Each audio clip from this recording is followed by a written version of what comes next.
اب نہیں آئیں گے برادر، بابا کو قسم دے کے بلاتی تھی سکینہ، روتی ہوئی پیچھے چلی آتی تھی سکینہ،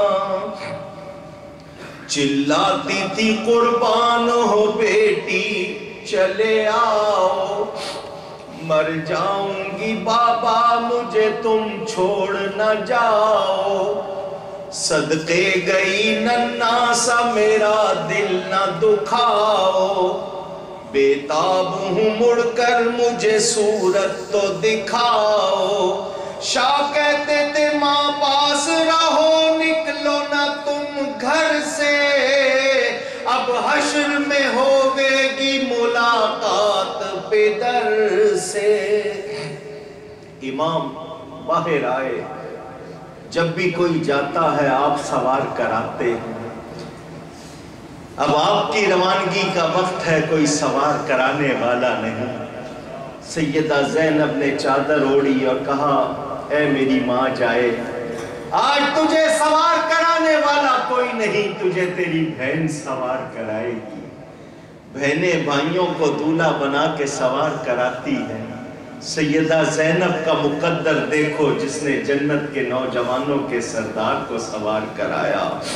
وہ کہہ رہی تھی اے اہل جہاں آج کے دن کر لو زیارت، دنیا سے محمد کے نواسے کی ہے رحلت، یہ شکل نہ آئے گی نظر پھر کسی صورت، سمجھو پسرے فاطمہ زہرا کو غنیمت، ڈھونڈو گے تو شبیر سا آقا نہ ملے گا، پھر تم کو محمد کا نواسا نہ ملے گا صلی اللہ علیہ وسلم ورضی اللہ تعالی۔ امام پاک میدان میں گئے، باطل کی تاریکیوں میں حق کا اجالا بن کر ظاہر ہوئے۔ رجز یہ ایک کلام ہوتا ہے جو دشمن کے سامنے پڑھا جاتا ہے، اصل عربی میں ہے، فارسی اور اردو ترجمہ کیا گیا، سناتا ہوں آپ کو۔ بودام ابن علی از آل ہاشم باوقار، این قدر کا فیست مارا اعتبار و افتخار، جد من باشد رسول اللہ محبوب خدا، برسرے فرش زمین ہستم چراغ کردگار، مادرم زہراست بنت مصطفیٰ و عم من، جعفر تیار ملک مکرمت را تاجدار، درمیان ماں کتاب اللہ نازل بودا از، ذکر حق و وحی و رشد و خیر جملہ یادگار۔ فرمایا میرا نام حسین ہے، سنو میں حضرت علی شیر خدا کا بیٹا ہوں، ہاشمی ہوں۔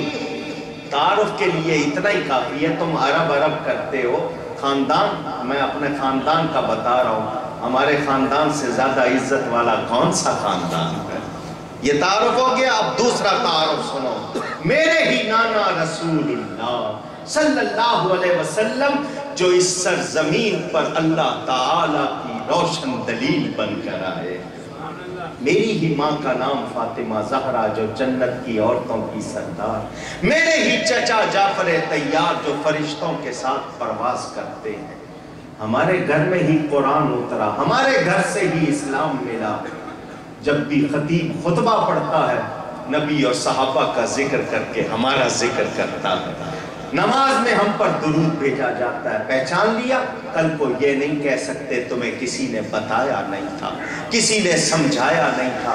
امام نے جو خطبے دیے وہ میں نے آپ کو نہیں سنائے، کربلا میں جو 3 خطبے امام نے دیے وہ پڑھو تو پتہ چلتا ہے کہ امام کی قربانی کیا۔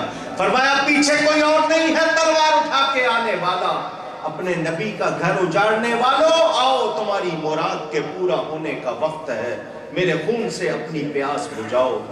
کسی کی جرت نہیں ہوتی تھی کہ آگے بڑھے، ناگاہ ابن سعد نے لشکر کو دی ندا، کیسے جری ہو کچھ بھی ہے یارو تمہیں حیات، نرغے میں لو حسین کو اب دیکھتے ہو کیا، ایک بار ہر طرف سے پڑے ہر بے قضا، دم لینے دو نہ فاطمہ کے نور عین کو، سینے پہ نیزے رکھ کے گرا دو حسین کو معاذ اللہ۔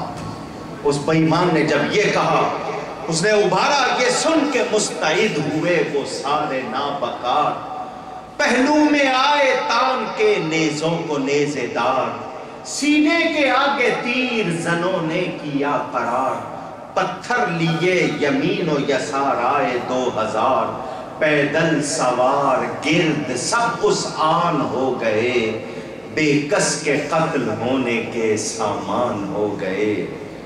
امام نے بھی اپنی تلوار نکالی، ایک نظر تلوار کو دیکھا، اس نے زبان حال سے کہا آقا وہی جوہر دکھاؤں گی جو بدر میں دکھا چکی ہوں۔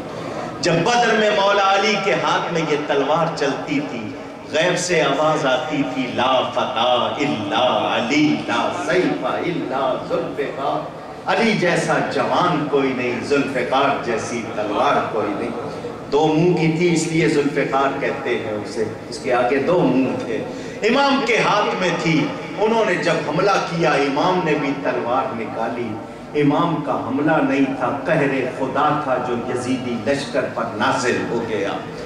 آپ کے آگے وہ بھیڑ بکریوں کی طرح دوڑتے، کسی کی جرأت کہاں کے سامنے ٹھہرے، لیکن ظالموں نے کہا اس طرح کام نہیں چلے گا، مقابلہ نہیں۔ انہوں نے دور سے تیروں کا می برسا دیا، امام پر تیروں پر تیر، کس کو تیر مار رہے ہیں، کس شہزادے کو زخمی کر رہے ہیں؟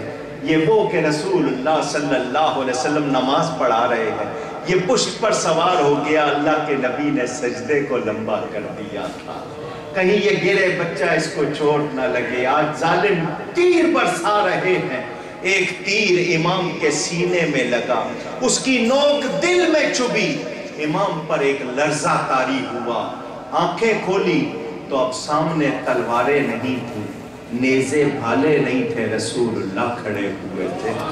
بیٹا کب تک تلوار چلاؤ گے، کب تک مقابلہ کرو گے؟ اب تمہاری معراج کا وقت ہے، اس سجدے کا وقت ہے جس سجدے پر عبادت بھی ناز کرے گی۔ یہ نہ سمجھنا کہ نبی کو خبر نہیں تھی، وہ بنفس نفیس کربلا میں موجود اپنے بیٹے کی قربانی کو دیکھ رہے تھے۔ امام ان نظاروں میں گم تھے جو شہید بوقت شہادت کیا کرتا ہے۔ ادھر ظالموں نے یہ سمجھا ان کی ہمت جواب دے گئی ہے، انہوں نے گھیرے تنگ کیے، امام کو نیزوں پر اچھال کے گرانا چاہا، گھوڑے سے گرانا چاہا، مگر سلام اس گرنے والے کو، وہ خود گر گیا مگر گرتی ہوئی امت کو اٹھا گیا۔ امام نے بہت بڑی قربانی دی، زمین پر آئے، شمر لعین چھاتی پر چڑھنے لگا، فرمایا تو ہی ہے وہ، میرے نانا جان نے سچ فرمایا تھا، میں ایک ابلق، پنجابی میں دب کھڑبا کہتے ہیں، جس کے جسم پر داغ ہو، فرمایا وہ تو ہی ہے۔ حضور نے فرمایا تھا میں نے ایک ابلق کتے کو دیکھا جو میرے اہل بیت کے خون میں منہ ڈالتا، تو ہی ہے وہ۔ آج جمعہ ہے، میں مسافر ہوں، مجھ پر جمعہ نہیں ظہر ہے، میں نے ابھی نماز نہیں پڑھی، میرا سر ابھی نہ کاٹنا جب تک سجدے میں نہ رکھ دو۔ امام نے پانی نہیں مانگا، امام نے بیوی بچوں کو ایک نظر دیکھنا نہیں چاہا، کہا تو کیا نماز پڑھ لیتے۔ کتنا بڑا پیغام دے گئے، کتنا بڑا پیغام۔ آپ نے اسی حالت میں اپنی پیشانی زمین پر رکھ دی، پانی بند تھا تو تیمم کر رہے تھے، آج تو خون سے وضو ہو چکا تھا۔ امام عالی مقام اپنا سر زمین پر رکھے سجدے کی حالت میں، تاریخ تبری اٹھاؤ، 14 وار ہوئے آپ کی گردن پر، 14 وار، صرف گردن کو الگ کاٹ کر سر کو الگ کرنے کے لیے 121 تیر آپ کے جسم میں پیوست تھے اس وقت۔ آپ کے گھوڑے نے اس وقت ان لوگوں سے اپنے آپ کو چھڑایا، آپ کے خون میں اپنا منہ رنگین کیا، خیموں کی طرف دوڑا۔ امام سجدے میں ہے، وہ دوڑتا ہوا جا رہا ہے، ادھر وار ہو رہے ہیں۔ حضرت سیدہ زینب جو اپنی بھتیجی سکینہ کو گود میں لیے ہوئے تھی، جب انہوں نے گھوڑے کے چلانے کی آواز سنی، فرمایا بیٹی ذرا میری گود سے ہٹو، لگتا ہے تمہارے بابا جان آئے ہیں۔ باہر نکل کے دیکھا تو گھوڑے کا منہ خون سے رنگین تھا، اس کے جسم میں تیر پیوست تھے۔ مدینے کی طرف منہ کیا اور کہا یا محمد استغاثہ کہتے ہیں، عربی والے جانتے ہیں الف ہے لگ جائے تو استغاثہ اپیل بنتی ہے، یا کہہ کے پکار رہی ہیں، اپیل کر رہی ہیں، فریاد، سارا انہوں نے جو اس وقت ان کے جذبات تھے وہ دہرائے۔ فرمایا بانو ذرا سکینہ کو پکڑنا، میں بھیا کی خبر لے آؤں۔ القصہ گرتی پڑتی گئی فوج کے قریب، آیا نظر نہ فاطمہ زہرا کا محجبی، گھیرے ہوئے تھی چار طرف سے سپاہ کی، چلائی راہ دو مجھے اے دشمنان دی، یہ ابن فاطمہ ہے میں زہرا کی جائی ہوں، دیدار آخری کی تمنا میں آئی ہوں۔ دیکھا تو ایک ظالم نے زلفوں سے امام کا سر پکڑا ہوا، بہن نے کن آنکھوں سے یہ منظر دیکھا ہوگا، قاتل تو اس طرف کو سرے پاک لے چلا، تڑپا زمین پہ یا بدن شاہ کربلا، طبلِ ظفر بجانے لگے دشمن خدا، غل پڑ گیا شہید ہوا ابن مرتضیٰ، کھیتی علی کی کٹ گئی بستی اجڑ گئی، پردیس میں حسین سے زینب بچھڑ گئی، ناگاہ بہن کو آیا نظر لاشِ امام، بغلوں میں ہاتھ ڈال کے لپٹی وہ تشنہ کام،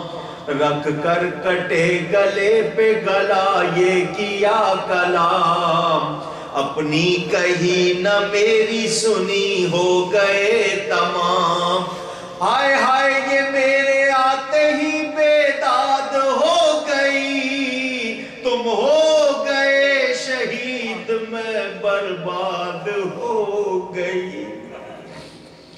امام کی شہادت کے وقت ظالموں نے اسی پر بس نہیں کی، الامان، ظالموں نے آپ کے مقدس بدن سے کپڑے اتارے، گھوڑے دوڑائے آپ کے مقدس لاشے پر۔ یہ اتنی ذلت کیوں برداشت کی؟ کس لیے؟ دنیا کے لیے نہیں، دین کی سربلندی کے لیے۔ امام وہ سچ اور حق پر ثابت قدم نہ رہتے تو آج نیو یارک میں یہ کانفرنس کیوں ہوتی؟ یہ اتنے لوگ سبیلے کیوں لگاتے؟ امام کی یاد کیوں مناتے؟ جاؤ، 6 سمتے ہیں، 6 اوپر نیچے دائیں بائیں آگے پیچھے، 6 ڈائمنشن، پوری دنیا گھوم کے دیکھو، مجھے ایک بندہ دکھاؤ جس کا نام غلام یزید ہو۔ گھر گھر میں غلام حسین ملے گا، عاشق حسین ملے گا۔ یہ امام کی قربانی، امام کی شہادت کے وقت سورج کو گہن لگ گیا، اچانک اندھیرا چھا گیا، پھر وہ تاریکی سرخی میں بدل گئی۔ الصواعق المحرقہ تمام کتابوں میں آپ پڑھ لیجئے کہ بصورت شبنم، جس کو انگلش میں ڈیو کہتے ہیں آپ، آسمان سے خون برسا، یہ اللہ تعالیٰ کے غضبناک ہونے کی علامت۔ بیت المقدس تک زمین سے جو پتھر اٹھایا جاتا اس کے نیچے سے تازہ خون نکلتا تھا۔ یزیدیوں نے امام کے اونٹ بھی پکڑ لیے، عورتوں کے سروں سے چادریں اتاری، رسول زادیوں کے سروں سے چادریں، سیدہ سکینہ کو تھپڑ مارے جا رہے ہیں، رسول زادیوں کا زیور چھینا جا رہا ہے۔ مجھے بتاؤ آج تمہاری بہنوں کے سر سے کوئی چادر کھینچے تو اچھا لگے گا؟ آج تمہاری بہنیں بیٹیاں ننگے سر کیوں ہیں؟ کون سا یزید ہے جس نے ان کی چادریں اتار دی ہیں؟ دعوے محبت کے کریں اور عمل نہ ہو ہمارے پاس، ہمیں سوچنا چاہیے۔ یزیدیوں نے امام کے جو اونٹ پکڑے، جب ان کو ذبح کیا بجائے خون کے ان سے آگ کے شعلے نکلے۔